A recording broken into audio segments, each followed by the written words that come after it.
took a break. Like I say, it took a good week and a half till I really felt better. And I was just so annoyed with myself for self-inflicting a sickness. And so after that, I'm like, I'm never doing it again. I'm never doing it again. And then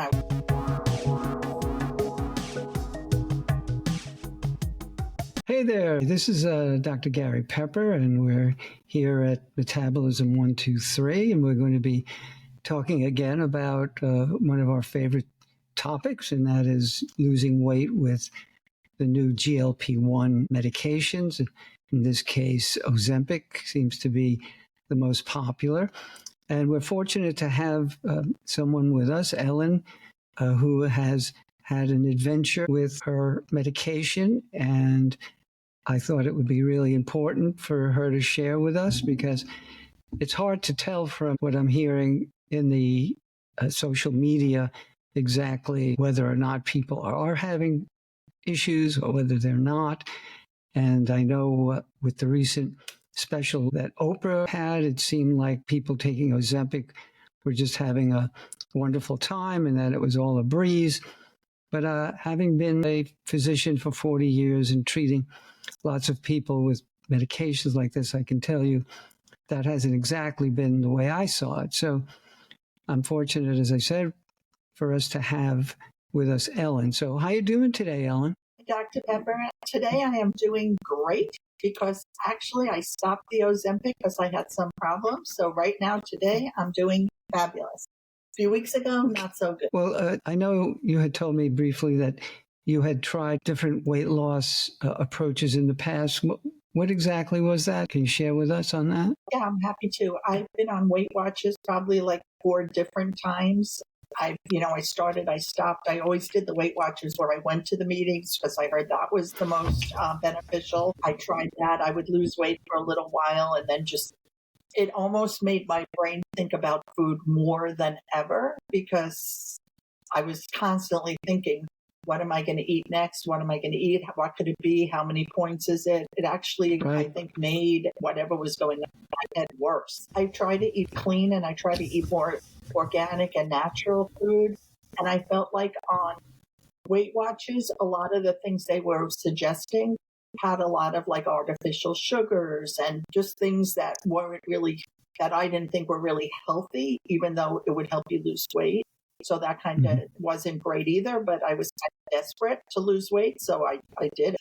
But when I heard about Ozempic, I thought it would be the holy grail. Right. So I understand from what you said before that it was hard to get originally. The Ozempic? Yeah. Did you have some trouble at the beginning getting? Yes. Actually, my doctor had prescribed for me Wegovy because I fit the criteria for my insurance. Wegovy, the other semaglutide drug, and I fit the criteria for that because BMI was higher, and I had one of the existing medical problems. So it was supposed to be Wegovy, and I couldn't get that at all. And I went back to my doctor, and she said, "Oh, well, here's a sample of the Ozempic. Do that instead till you could get the Wegovy." And that was probably 4 or 5 years ago, and I just got the Wegovy in the mail the other day. So it's taken like 4 or 5 months to even write for it. Gee. So that's why I did Ozempic. So how long ago did you originally start Ozempic?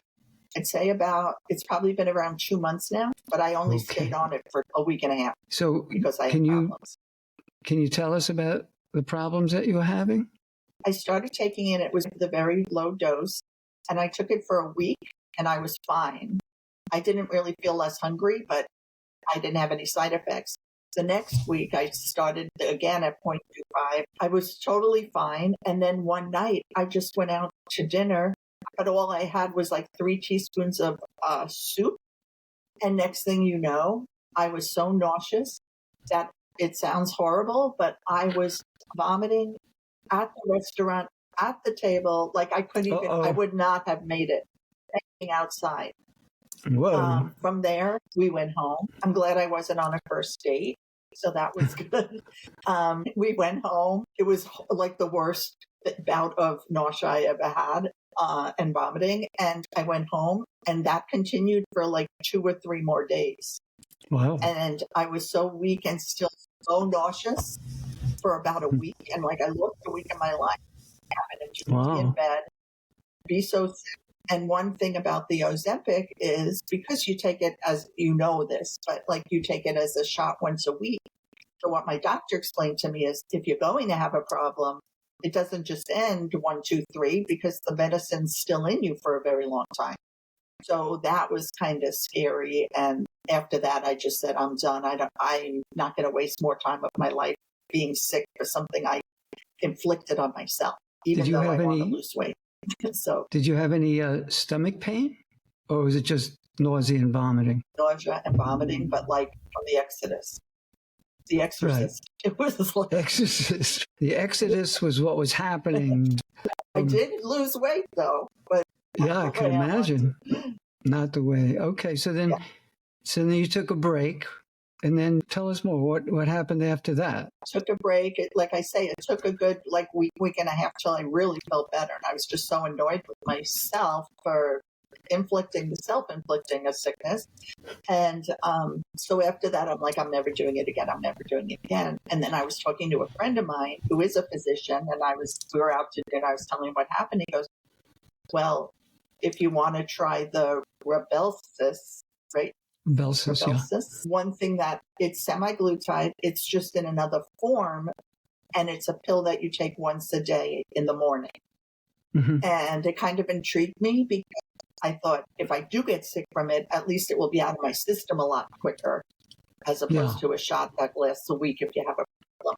And so I really gave it some thought because I had been so sick, and I called my endocrinologist. She said, yeah, fine, try it. And now I've been on that almost a month, the lowest starter dose, and I feel fine. This Saturday, I'm about to go up on my dose, and I can let you know how that goes. But I feel a little bit more confident just because it's just a daily as opposed to a weekly medication. So we'll see. For this month on it, 3 pounds. 3 pounds, okay. And have you noticed any drop in your appetite? Anything like that? Yes. I'd say I still eat what I want to eat, but I'm not thinking about it all the time. And I'd say I eat probably half of what I was eating.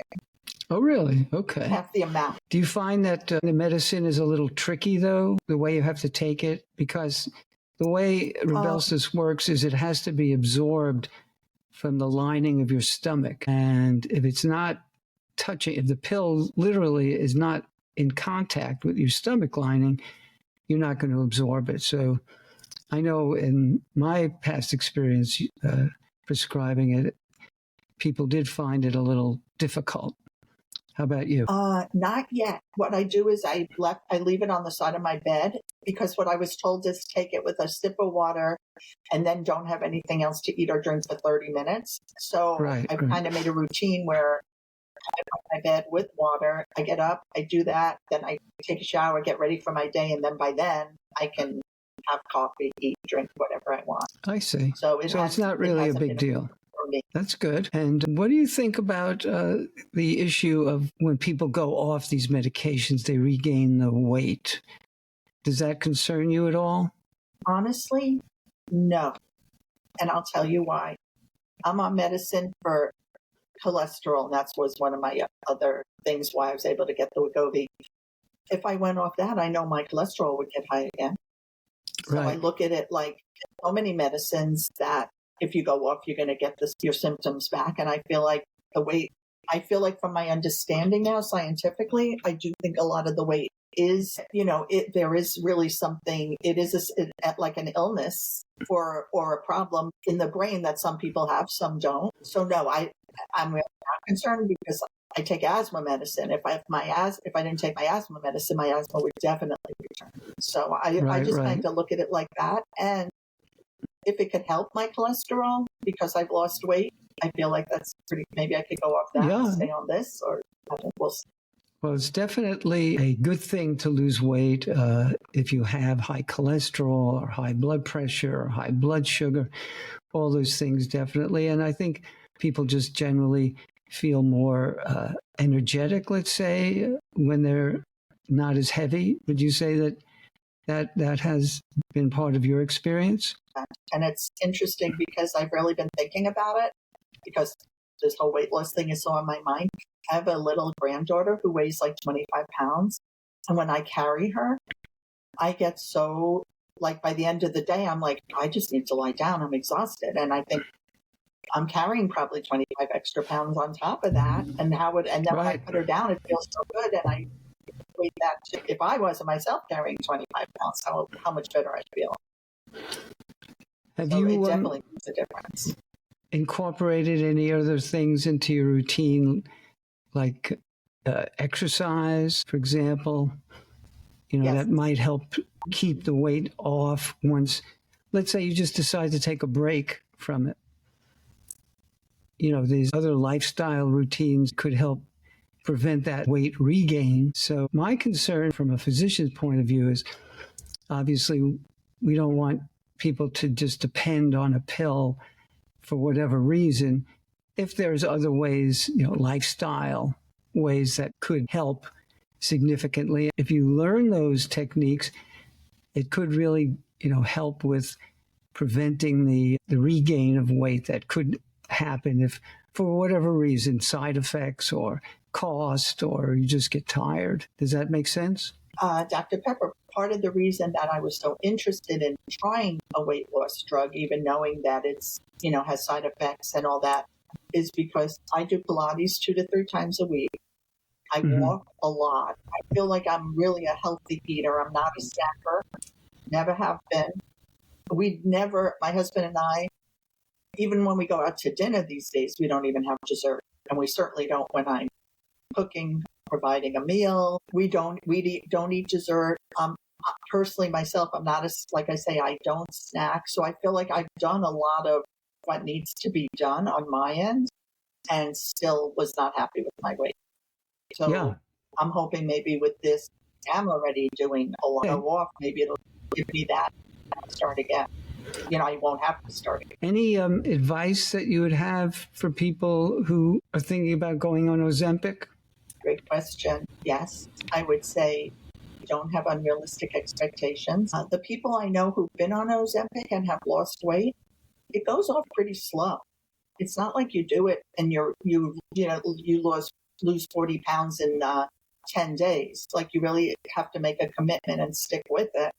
And also know, like it happened for me, it didn't work for me.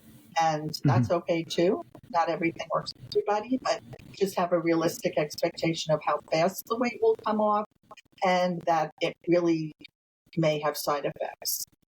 Right. So that would be advice. Yeah. You may have heard about this recent thing I'm hearing on the news about a relationship between taking Ozempic and increased fertility.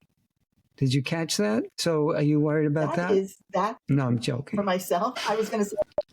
Well, I would mention one thing, though, about that is that being overweight does interfere with the hormones related to menstruation, estrogen cycle, and stuff like that. And I'm reluctant to believe that Ozempic or any of those medicines actually do anything directly to improve fertility other than the weight loss, which is a lot.